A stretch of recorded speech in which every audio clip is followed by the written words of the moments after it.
Halo sobat-sobat semuanya, jumpa kembali ya di channel Natalius Nata, channel yang selalu memberikan informasi yang terbaru dan penting untuk sobat-sobatku semuanya. Pada video kali ini saya akan berbagi informasi terkait dengan progres usul penetapan NIP CPNS dan NI P3K untuk tahun 2024 ya. Nah, di sini saya minta sobat-sobatku semua jangan menonton setengah-setengah biar nanti tidak salah dalam mengartikan video ini ya. Jangan lupa ya untuk mendukung channel ini dengan cara klik tombol subscribe, like, komentar, dan share.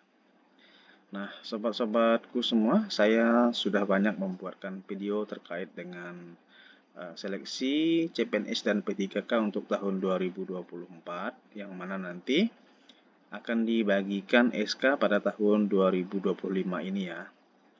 Nah, sobat-sobatku semua langsung saja terkait dengan progres usul penetapan NIP CPNS dan NI P3K tahun 2024 ini kita mengacu pada surat edaran.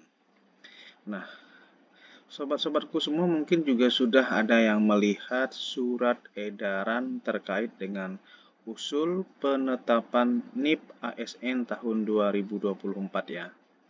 Surat edaran ini dikeluarkan langsung oleh Badan Kepegawaian Negara ya di Jakarta tanggal 14 Januari tahun 2025. Nah, di sini saya tidak membacakan semuanya ya, sobat-sobatku.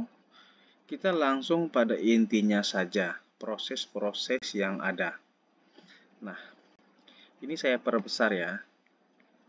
Kita lihat yang ada pada poin 8. Ya, poin 8 ini, pelamar yang dinyatakan lulus agar mengisi daftar riwayat hidup DRH serta menyampaikan kelengkapan dokumen secara elektronik melalui akun ini ya, SSCASN ini ya. Saya yakin sobat-sobatku semua juga mungkin sudah melakukan pengisian DRH serta menyampaikan kelengkapan dokumen secara elektronik ya. Di sini jadwalnya memang sudah ada ya. Mungkin ada yang sudah selesai, mungkin ada yang belum. Ya, harapannya jangan sampai menyelesaikan pengisian DRH dan kelengkapan dokumen secara elektronik mendekati deadline yang ada. Nah, untuk CPNS sendiri, ya kita tahu bahwa pengisian DRH-nya itu mulai tanggal 23 Januari sampai dengan 21 Februari tahun 2025 ini. Sedangkan untuk P3K tahap 1 itu mulai tanggal 1 Januari sampai dengan 31 Januari 2025 ya. Ini kalau berdasarkan surat edaran. Nah, saya yakin untuk pengisian DRH ini progresnya sobat-sobatku lebih paham waktunya ya. Nah, untuk sesuai dengan tema video ini berkaitan dengan progresnya, jika tahapan ini sudah selesai, sobat-sobatku semua, kita akan melihat pada progres yang berikutnya ya. Nah, progres yang berikutnya di sini, di poin 10 dikatakan bahwa penyampaian dokumen usul penetapan NIP ASN disampaikan melalui Sistem Informasi Aparatur Sipil Negara atau yang disebut dengan SIASN. Nah, instansi dapat melakukan approve atau submit usul setelah seluruh dokumen pendukung terpenuhi. Nah, untuk yang CPNS itu mulai tanggal 22 Februari sampai dengan 23 Maret 2025.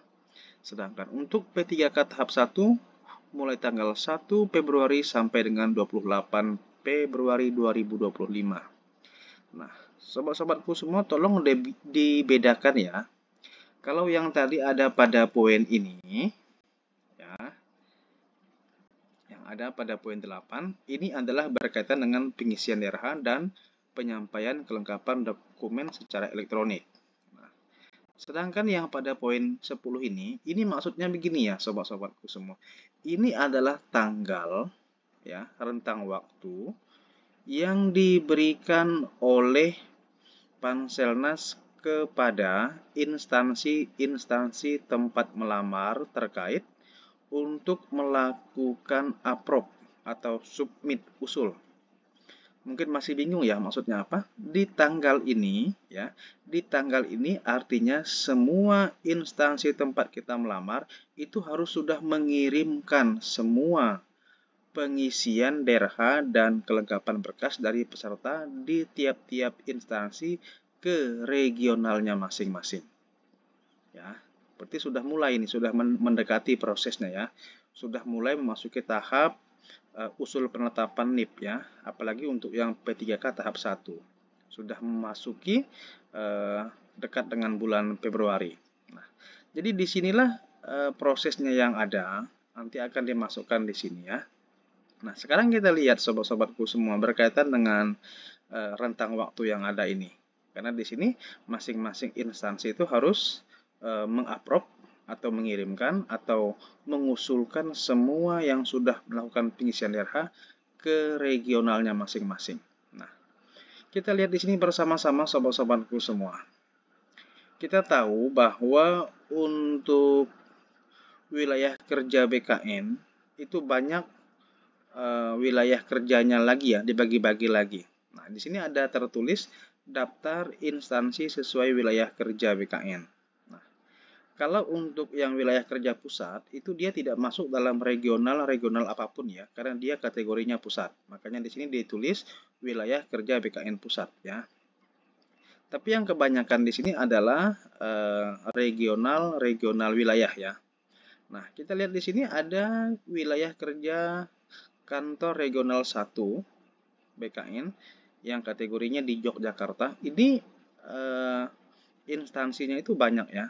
Kalau kita hitung untuk yang wilayah kerja 1 itu sampai ada 42 pemerintahan ya, baik yang provinsi maupun yang kabupaten.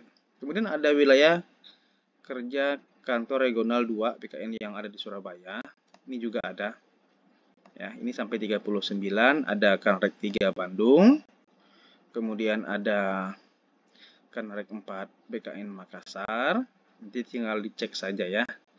Kemudian juga ada Kanrek Kerja Kantor Regional 5 BKN Jakarta, kemudian ada yang 6 Medan, kemudian ada yang 7 BKN Palembang. Nah, kalau kita melihat totalnya di sini, sobat-sobatku semua, itu kantor regionalnya itu banyak sekali ya.